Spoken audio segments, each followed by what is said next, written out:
Der Sommer kommt so langsam an und das bedeutet für viele von uns den kühlenden Kontakt mit Wasser.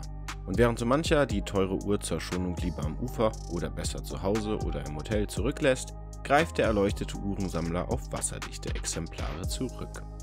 Wenn euch dazu noch das passende Stück in der Sammlung fehlt, seid ihr in diesem Video genau richtig.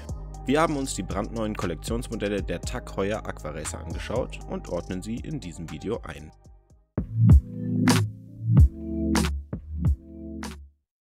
Was als Werkzeug angefangen hat, ist inzwischen ein Luxusgut geworden. Die Taucheruhr macht sich zum Allrounder und ist gesellschaftlich zu Hemd, Kapuzenpullover oder Badehose tragbar. Soweit so gut. Vom reinen Toolwatch-Charakter möchte auch TAG Heuer weg und positioniert die neue Aquaracer-Generation als Luxusuhr mit Taucheruhren-Charme. Und umgekehrt. Insgesamt 4 Varianten sind ab sofort Bestandteil der festen Kollektion. 3 Edelstahlmodelle in Schwarz, Blau und Weiß und ein Titanmodell in der Trendfarbe Grün. Zusätzlich gibt es außerdem noch eine limitierte Version, die Tribute to Reference 844, konnten wir uns zum Aufnahmetermin leider noch nicht in echt anschauen. Die auffälligsten Unterschiede zum Vorgänger aus 2015 liegen in der leicht angepassten Gehäuseform mit verringerter Höhe und verkürzten Bandanstößen, sowie der Repositionierung der Datumsanzeige auf die 6 statt 3 Uhr Position. Das Datumsfenster mit der Lupe ist nicht mehr rechteckig, sondern rund und liegt nun nicht mehr außen, sondern auf der Innenseite des Saphirglases. Auch die Stundenmarker auf dem Zifferblatt haben sich etwas verändert und greifen mit ihren 8 Ecken die kantige Form des Gehäuses und der Lünette auf, deren Rand nun für mehr Grip mit Riffeln versehen wurde. Auch die Zeiger wurden leicht angepasst. Die Highlights für Detailverliebte finden sich auf dem Zifferblatt der Aquaracer. Es ist mit einem feinen Linienmuster versehen und darauf liegen perfekt ausgeführte dreidimensionale Stundenmarker, die wie die darüber kreisenden Zeiger mit Leuchtmittel versehen sind und zwar ohne Fehl und Tadel. Die flacheren Gehäuse bieten durch eine elegante Ausbuchtung Schutz für die verschraubte Krone und darüber hinaus eine Wasserdichtheit bis 30 bar, also entsprechend 300 Metern. Hier in den Nahaufnahmen ist die Dreidimensionalität des Zifferblatts schön zu sehen, ebenso die perfekte Verarbeitung und Politur der Zeiger und Stundenmarker. Wirklich nicht schlecht. Das Titanmodell hat eine sandgestrahlte Oberfläche, glänzt nicht und passt sehr gut zu dem relativ gedeckten Grünton.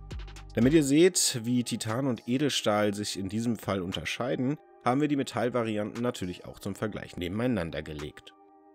Das Titan kommt, wie gesagt, im sandgestrahlten Finish und das auch auf dem Band.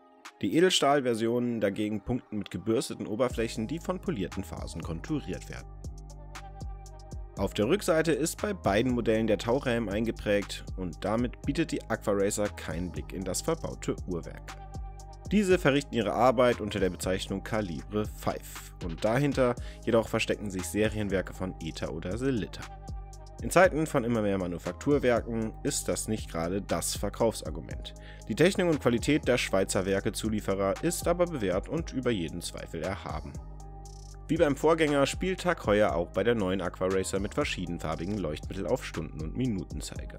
Die Lünette ist mit einer Einlage aus kratzfester Keramik bestückt, die jeweils farblich an das Zifferblatt angepasst wurde.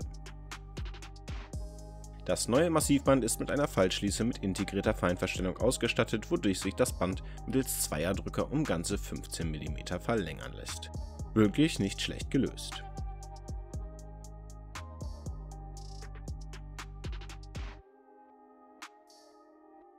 Bei der einseitig drehbaren Lünette hat sich ebenfalls etwas getan, und zwar ist diese bei der neuen Version mit Riffeln für mehr Grip versehen.